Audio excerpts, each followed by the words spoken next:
Cube Radio. Cube Radio. Cube Radio. En direct à LCN. Salut Richard. Salut Jean-François. Écoute, Jean-François, depuis le temps qu'on se parle, tu me connais, je suis un gars, là, quand même, je suis une bonne pente. J'ai le pardon facile. Toujours, quand même. J'ai le pardon facile, j'ai une bonne pente. Écoute, OK. là, je suis une bonne pente. Tu sais, dans le système de santé, il y a des opérations qui sont reportées parce qu'il manque de médecins et d'infirmières. Je comprends ça. La pénurie de main-d'œuvre, je comprends ça. Il y a des gens qui veulent pas travailler, c'est correct. Les temps d'attente dans les urgences, je comprends ça. Je blâme personne parce que, écoute, là, c'est vraiment la COVID, les virus respiratoires, tout ça. Mais là, il y a des infirmières qui mangent des toasts sur l'heure du travail.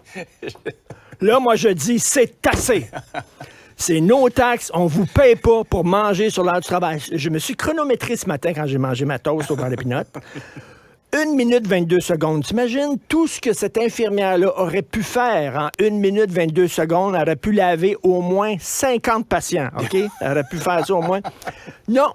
Madame, sur notre temps que nous autres, on paye, elle mange des toasts. Et la perte de Je peux ressources comprendre, cela inestimable. Une tranche de pain, ça vaut quoi?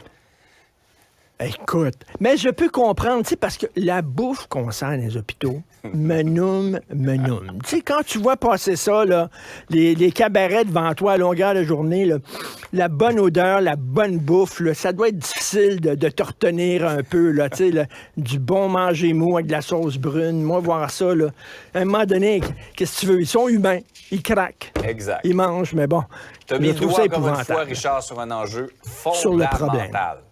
Absolument. Tout à fait. Hey Richard, dans la foulée des commémorations du 6 décembre, on parle beaucoup du projet de loi C-21. Évidemment, un projet de loi très controversé sur les armes à feu. On a beaucoup parlé de l'implication de Carey Price, mais le gouvernement Trudeau également, on dirait qu'il ne sait pas où aller exactement avec ce projet de loi-là.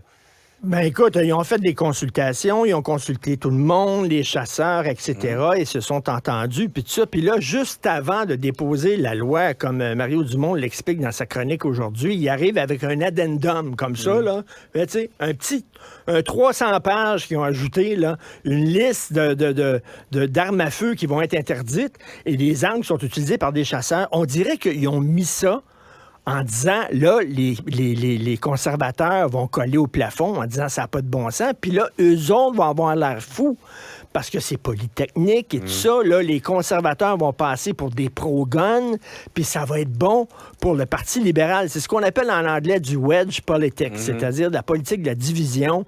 On va mettre le feu à la mèche très courte des conservateurs, puis ils vont mal paraître. Mais sauf que là, écoute, il y a des fusils, puis on leur demande, mais pourquoi ces fusils-là, exactement, qui sont utilisés par des chasseurs, sont sur la liste des armes qui devraient être illégales au Canada?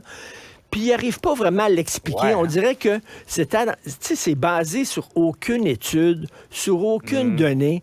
Qu'est-ce qu'on s'est dit pendant la pandémie? Il faut que toutes nos décisions soient basées sur la science. La même affaire pour le troisième lien.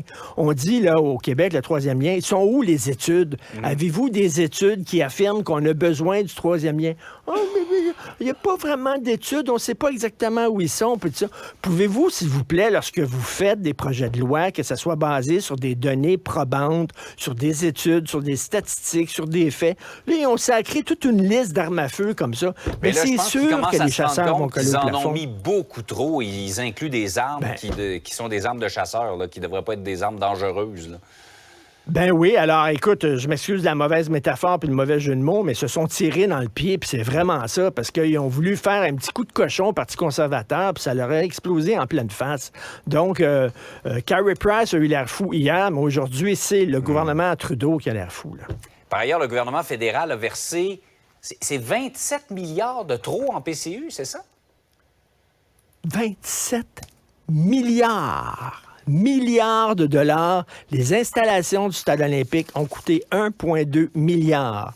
On aurait pu se payer 20 stades olympiques. Souviens-toi, pendant la pandémie, ils ont dit donner la PCU, même Ouais. si vous avez des demandes, là, il a dit Trudeau à ses fonctionnaires, même si c'est des demandes qui ont l'air bizarres, puis tout ça, là, commencez pas à fouiller, c'est urgent, il faut envoyer le chèque, puis après ça, on va récupérer l'argent là, Ouais. qu'on a envoyé en trop. On voit ce que on ça peut donne. comprendre qu'il y avait une urgence, effectivement. Mais 27, écoute, on parle même peut-être de 30 milliards de dollars. Là, le gouvernement Trudeau remet en question la découverte de la vérificatrice générale. On dit, ils ont peut-être exagéré, tout ça. Elle a dit, non, je m'excuse, c'est vraiment, là, c'est très fouillé, là.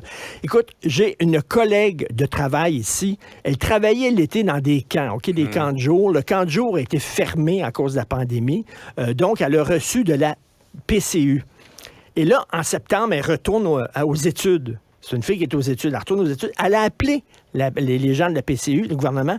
Elle dit, pouvez-vous, s'il vous plaît, m'arrêter d'envoyer de la PCU parce que je retourne aux études, donc j'en ai pas besoin. Puis on dit, vous êtes sûr de ça? Vous êtes sûr que vous ne voulez pas en savoir? Elle a dû se battre avec le gouvernement en disant, je ne veux plus recevoir vos chèques. Puis on dit, vous êtes sûr que vous ne voulez pas en savoir? Écoute, ça, c'est un cas. 27 milliards de dollars de notre argent qui est perdu. On dit qu'on va le récupérer. Ouais, c'est pas bien on va parti, récupérer. disons, pour la récupération de cet argent-là.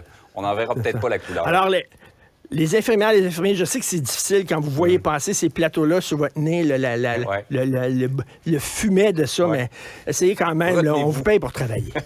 Retenez-vous. Bonne journée, Richard, à demain. Bonne journée, salut. Cube Radio.